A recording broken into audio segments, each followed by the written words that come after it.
और आगाज करेंगे झारखंड की अहम और बड़ी खबरों के साथ। सबसे पहले खबर साहिबगंज से है। बता दें कि साहिबगंज में पश्चिम रेलवे फाटक पर आरओबी पुल के निर्माण का टेंडर जारी हो गया है। झारखंड मुक्ति मोर्चा के केंद्रीय प्रवक्ता पंकज मिश्रा ने यह जानकारी दी। उन्होंने कहा कि अप्रैल महीने तक रेल से संबंधित और कई नई सौगातें जनता को मिलेंगी। इस मौके पर बीजेपी के पूर्व जिला महामंत्री श्रीनिवास यादव और पूर्व नगर अध्यक्ष मनोज पासवान जेएमएम में शामिल हो गए। और पंकज मिश्रा ने बताया कि हेमंत सोरेन के नेतृत्व में विकास की गति देखकर दोनों नेता जेएमएम में शामिल हुए हैं। और श्रीनिवास यादव ने मीडिया से कहा कि उन्हें झामुमो की विचारधारा प्रभावित कर और इसलिए उन्होंने बीजेपी छोड़कर पार्टी ज्वाइन कर ली है। बता दें कि पंकज मिश्रा ने कहा है कि पश्चिमी रेलवे फाटक पर आरओबी पुल निर्माण की लड़ाई जनता के समर्थन से बड़ी कामयाबी के साथ आगे बढ़ रही है। यानी काम अब प्रगति पर दिखाई पड़ेगा। तो मैं सोचा कि शहरवासियों को जानकारी दे दे कि आपके आंदोलन के बदौलत आपने जो मुझ पर विश्वास रखा, आपने जो मुझ पर भरोसा रखा और आप लोगों ने जो साथ दिया, चाहे वो व्यापारिक प्रकोष्ठ के हो, चाहे चेंबर ऑफ कॉमर्स हो, चाहे दोनों जिला की जनता हो, आज उसका नतीजा सामने आया है। और मैं आप लोग को ये दोनों जिला वासियों को यह आश्वस्त करना चाहता हूं कि अप्रैल तक में लगभग जो भी दोनों जिला की मांगे थी वो पूरा हो जाएगी और वो पूरा होगी। देखिए, एक पुल के अलावा अभी आपका वनांचल में एसी फर्स्ट क्लास कोच भी बहुत जल्दी लगने वाला है, एक ट्रेन भी चलाने वाला है। मैंने तो कहा कि अप्रैल तक में नतीजा पूरा सामने आ जाएगा और मेरा जो संकल्प है कि साहेबगंज और पाकुड़ को, दोनों जिला को विकसित जिला बनाने के लिए, तो ये मैं जनता के सहयोग से, व्यापारियों के सहयोग से, चेंबर ऑफ कॉमर्स के सहयोग से, सभी के सहयोग से मैं दोनों जिला को एक विकसित जिला बनाऊंगा। कांग्रेस पार्टी ने मानगुन नगर निगम चुनाव में मेयर पद के लिए पार्टी की गाइडलाइन का उल्लंघन करने पर जेबा खान को निलंबित कर दिया है। जेबा खान कांग्रेस के प्रदेश सचिव और राष्ट्र प्रवक्ता हैं। बता दें कि पार्टी ने पहले उन्हें नामांकन वापस लेने के लिए कहा था, लेकिन उन्होंने ऐसा नहीं किया। चुनाव मैदान में बनी रही। इस दौरान वे हर जगह कांग्रेस का नाम इस्तेमाल कर रही थी। पार्टी के प्रदेश अध्यक्ष केशव महतो और महासचिव बलजीत सिंह बेदी ने साफ किया है कि कांग्रेस का समर्थन मानगुन नगर निगम में सुधा गुप्ता को है और इसी कारण जेबा खान को निलंबित करने का फैसला लिया गया।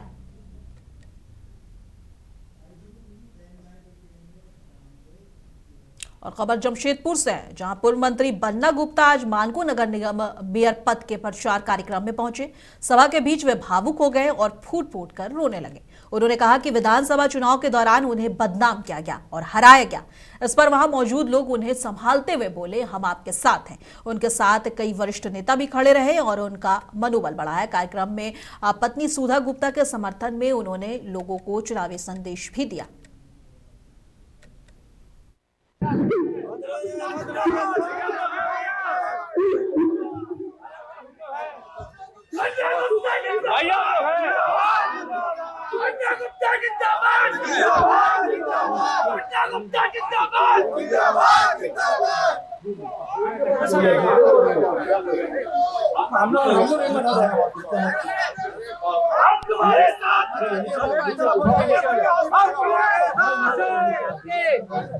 हम तुम्हारे साथ हैं। जिंदाबाद जिंदाबाद, बन्ना गुप्ता जिंदाबाद। और पश्चिम बंगाल में चल रहे एसआईआर अभियान के दौरान आम लोगों ने अपनी राय रखी है।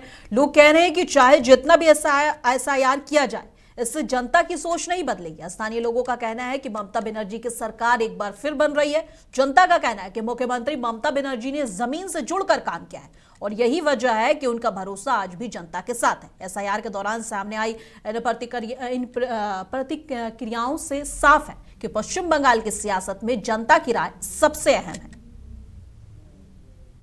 जिस तरह से ममता बनर्जी सुप्रीम कोर्ट में जाकर लड़ रही है, तो हम लोग का बहुत सारा जो लोग जीवित है, मतलब जो लोग जिंदा है, उन लोग को भी मार दिया गया है। उसके लिए जो ममता बनर्जी लड़ाई कर रही है सुप्रीम कोर्ट में, और ईएसआई और बीजेपी एक साथ मिलकर यहाँ पे जो षड्यंत्र कर रहा है, इसके लिए हम लोग सब यूथ समाज और तृणमूल यूथ कांग्रेस सब मिलके एक साथ जुट होके हम लोग लड़ाई कर रहे हैं मैदान में, मार्च में, मैदान में, सब जगह।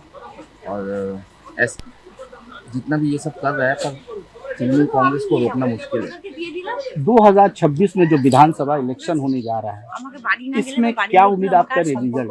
इसमें रिजल्ट जो हम लोग का सबका प्यारा नेता, हम लोग का अभिभावक अभिषेक बैनर्जी जिस तरह से बोले हैं कि हम लोग 250 सीट से भी ऊपर जाएंगे और बीजेपी को 50 से भी नीचे ला देंगे, वैसा ही होने वाला है। आप लोग देखते रहिए, हम लोग ग्राउंड लेवल में जिस तरह से काम कर रहे हैं, बीजेपी सोच भी नहीं सकती। मगर कल हम एक वाकया देखा है, एक फैमिली में 5 लोग थे, 4 आदमी का नया न्यू जो वोटर लिस्ट पब्लिश हुआ है उसमें नाम है, मगर उसी के एक फैमिली मेंबर को हियरिंग नोटिस आ रहा है। हाँ, ऐसे ही कर करके तो वो लोग षड्यंत्र कर रहे हैं ना, जैसे भी करके किसी को काट दिया जाए। तृणमूल का वोटर्स को ज़्यादा से ज़्यादा वो लोग काटने का कोशिश कर रहा है। दक्षिण 24 के परगना के सुनारपुर इलाके में ALO आयुष फाउंडेशन की ओर से एक रक्तदान शिविर का आयोजन किया गया।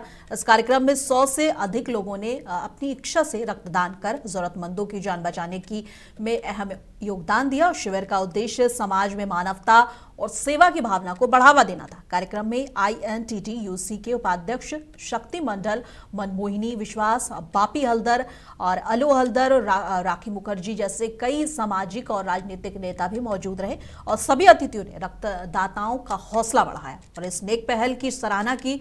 बताते चले कि आयोजकों का कहना है कि ऐसे कार्यक्रम आगे भी जारी रहेंगे ताकि जरूरतमंद को समय पर रक्त उपलब्ध कराया जा सके। अच्छा हुआ है जो लोग ब्लड दिया है, आयुष फाउंडेशन की तरफ से क्या बोलता है हिंदी में, धन्यवाद जनाते हैं। हम लोग ज़्यादा हिंदी नहीं बोल सकते, देखा नहीं है कितने दिया है, ऐसे में चल रहा है, आगे भी चल रहा है। इससे पहले आपका और कौन प्रोग्राम इससे पहले किया? इससे पहले किया है और पूजा में बच्चा लोग एवं गरीब आदमी को जमा कपड़ा दिया है, शिक्षा सामग्री दिया है स्टूडेंट लोगों का 300 और स्टूडेंट लोगों को किताब बुक पेंसिल कितने लोगों में 100 से दिया? ज़्यादा। आगे का क्या प्रोग्राम है? आगे का प्रोग्राम है, कोई खाली आश्रम है वहाँ जाके चुन के गरीब आदमी को चुन के मच्छरदानी दिया है।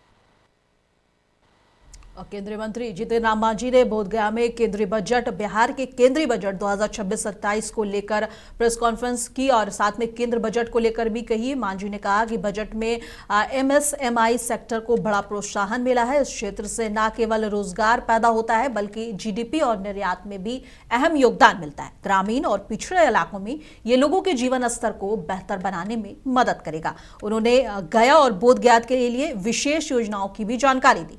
बोधगया में खादी और ग्रामोद्योग उत्पादों के लिए मॉल बनेगा, वहीं खिजरसराय में टेक्नोलॉजी सेंटर विकसित किए जाएंगे। बजट में MSMI के लिए 10,000 करोड़ रुपए का ग्रोथ फंड प्रस्तावित है, जिससे रोजगार के अवसर बढ़ेंगे।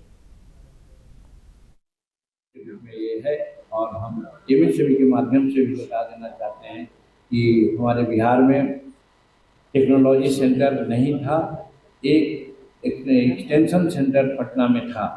पहले बिहार और झारखंड था तो टेक्नोलॉजी सेंटर जमशेदपुर में था, जमशेदपुर का टेक्नोलॉजी एक्सटेंशन सेंटर पटना में था। जब यहाँ का सूक्ष्म लघु मध्यम उद्यम का हमको प्रभार मिला तो बिहटा का जो टेक्नोलॉजी सेंटर है उसको प्रमोट करके हमने पटना का उसको बिहटा में टेक्नोलॉजी सेंटर के रूप में हम लोगों ने पदस्थापित किया।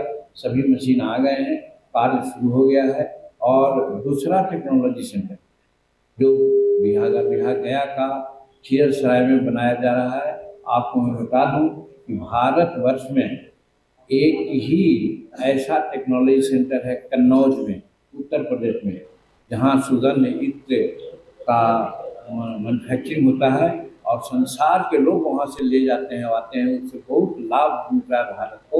उसके बाद दूसरा इत्र और सुगंध का टेक्नोलॉजी सेंटर हमारा गया का खियरसराय में बन रहा है, उसकी बाउंड्री बन गई है।